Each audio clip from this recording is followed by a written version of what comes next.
Now, if you had met me 5 or 6 years ago, you probably wouldn't even recognize me. I mean, it wasn't necessarily my look. Well, I guess that too. But I didn't really care about how I looked back then, to be honest. It was like, I felt that I was just gonna live a life like this till the day I die. So why bother? I was borderline overweight because I never worked out. My energy was low. I was unhappy or mad all the time.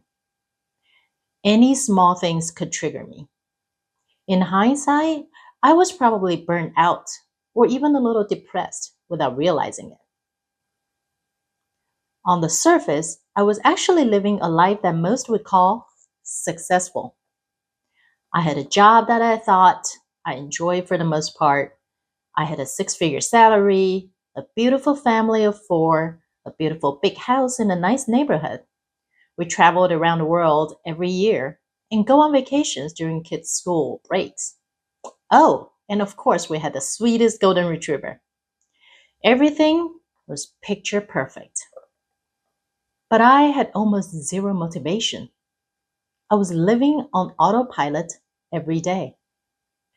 At work, I'd say I did want to achieve more, but my boss shot down all my proposals and new ideas, as well as my promotional request. I saw no career path. Then, when it comes to my health and well being, I didn't want to work out at all. Oh, did I just say that already? Right. Well, not only did I feel tired all the time, I was also overwhelmed by my day to day chores as a career mom. That sounds totally like an excuse, right? Well, it really was just an excuse, especially knowing what I know now. Except I didn't feel that way back then. The struggle was real. As for my marriage, my ex husband and I started growing apart. I went from fighting with him all the time to becoming completely silent and refusing to communicate. Now, to be fair, I know he didn't want to fight with me, and I know he was trying his very best to save the marriage. But a part of me, deep inside my heart, had already died during all those ineffective and unsuccessful communications. In short, I didn't really have much to look forward to in life. Well, maybe I did still get excited about my travels, but each time during our family trip, I always ended up getting upset about something. Every night, I was waiting for my kids to go to sleep so I could retreat to a corner in my bed and just binged Netflix. So I didn't need to use my brain or didn't have to face my turbulent emotions. I stopped even going downstairs to the family room. I just wanted to hide myself and not be bothered by the world. I remember when I finally told my family about my decision to file for a divorce. My sister told me, I am so sorry.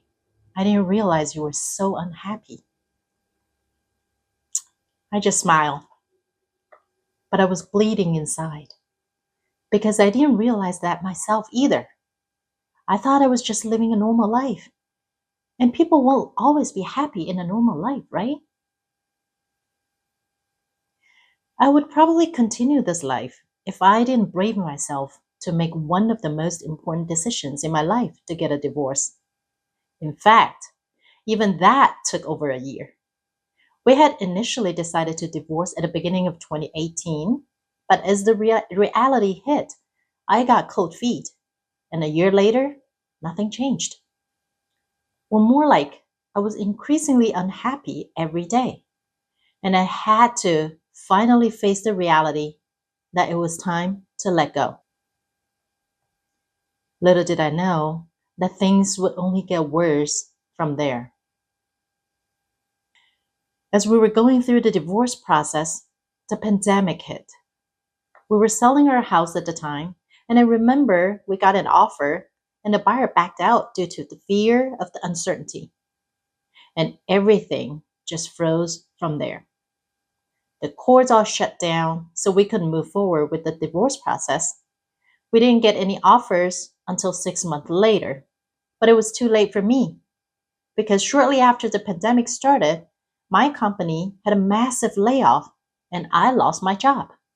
And as a result, I was no longer able to buy a house. There was so much more craziness for me personally in 2020 beyond what I just shared. But I think it's safe to say that 2020 was absolutely a huge breaking point for me as I hit rock bottom in my life. And what do you do when you hit rock bottom? You start climbing up.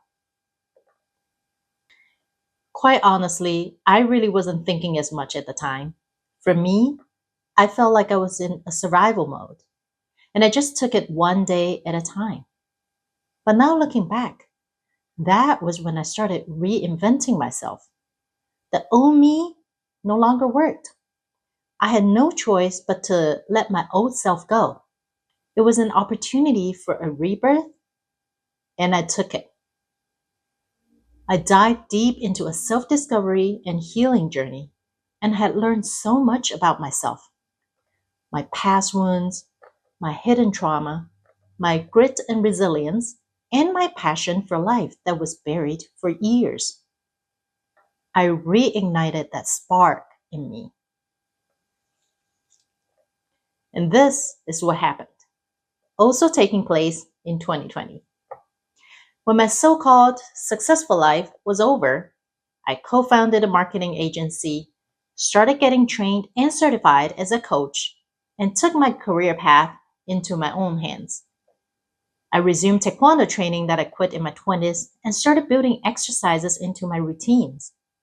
I started taking care of myself, including my look, even when I was mostly isolated at home due to the pandemic. Not to please anyone, but to boost my own self confidence. I reignited my passion for life and started enjoying my single life. Hiking, watching movies, learning to play the ukulele, as well as singing and dancing whenever I felt like it.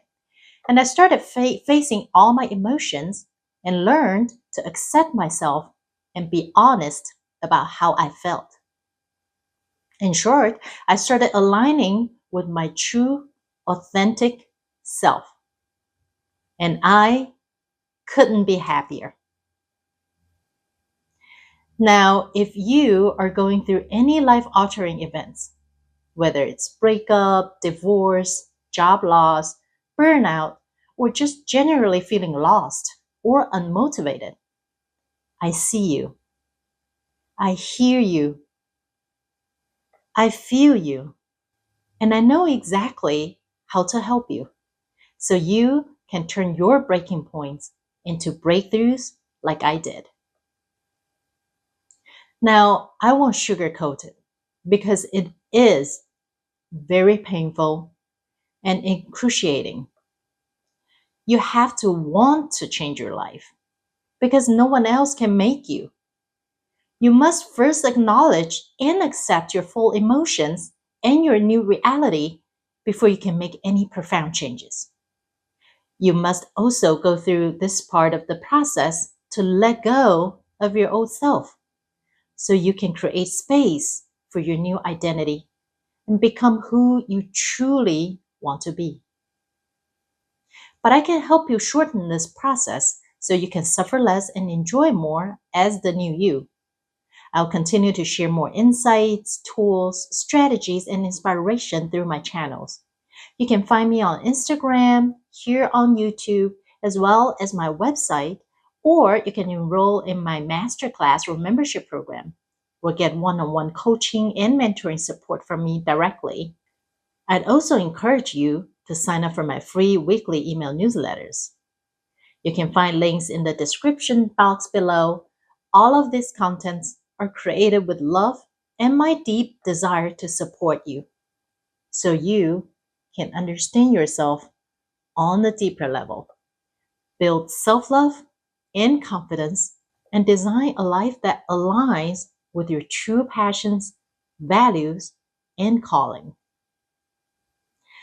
I have so much more I wanted to share with you, but I'll stop here for this video.